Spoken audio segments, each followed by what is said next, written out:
engines gathered at the sheds next morning, the atmosphere heavy with unease.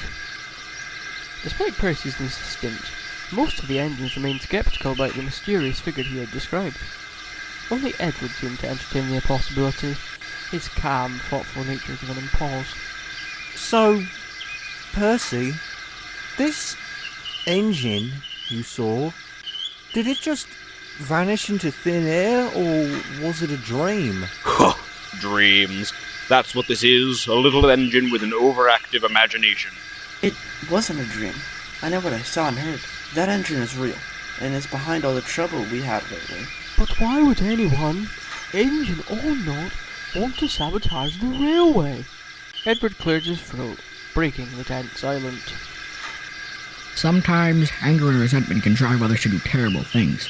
If Percy's right, maybe this engine feels like it was wronged somehow. A lot of ifs and maybes, Edward. What we need are facts, not fairy tales. Sir Thomas arrived, his expression serious as ever. The engines fell silent as he addressed them. Enough bickering. Regardless of what's caused these incidents, we must make sure the railways run smoothly.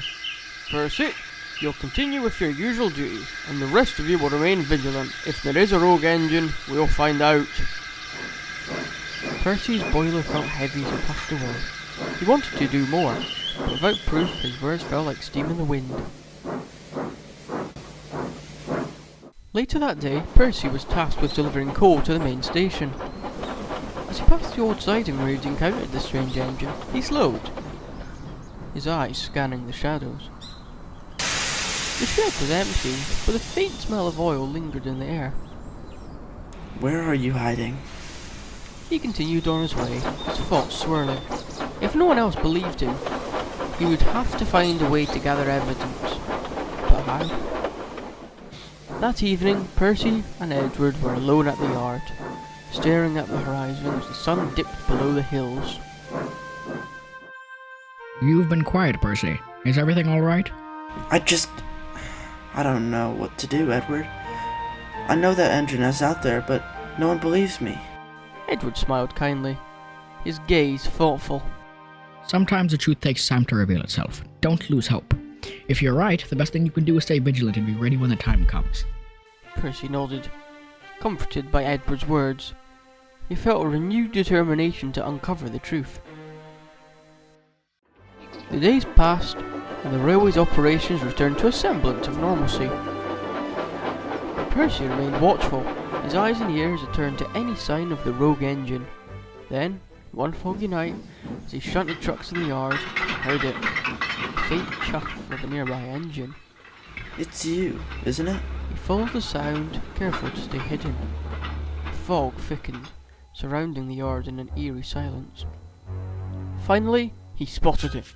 The strange engine, its outline barely visible through the mist.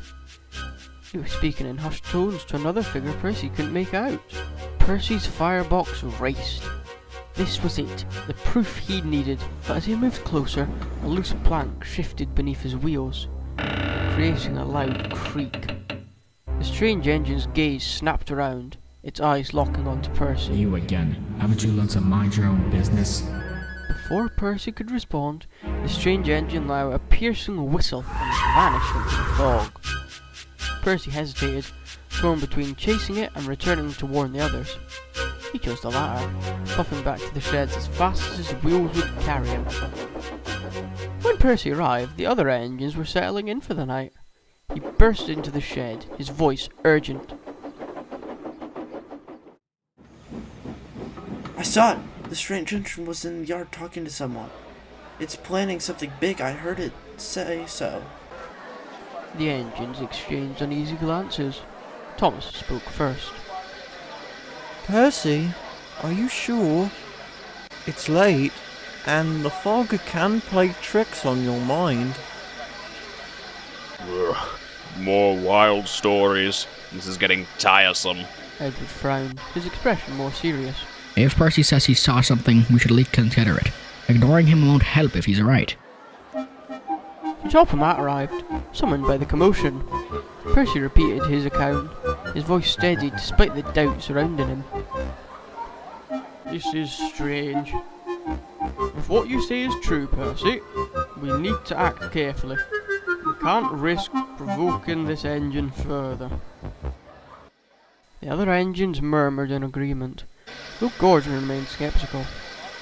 Percy felt a mix of relief and frustration. At least someone was taking him seriously, but he still had no concrete proof to his claims.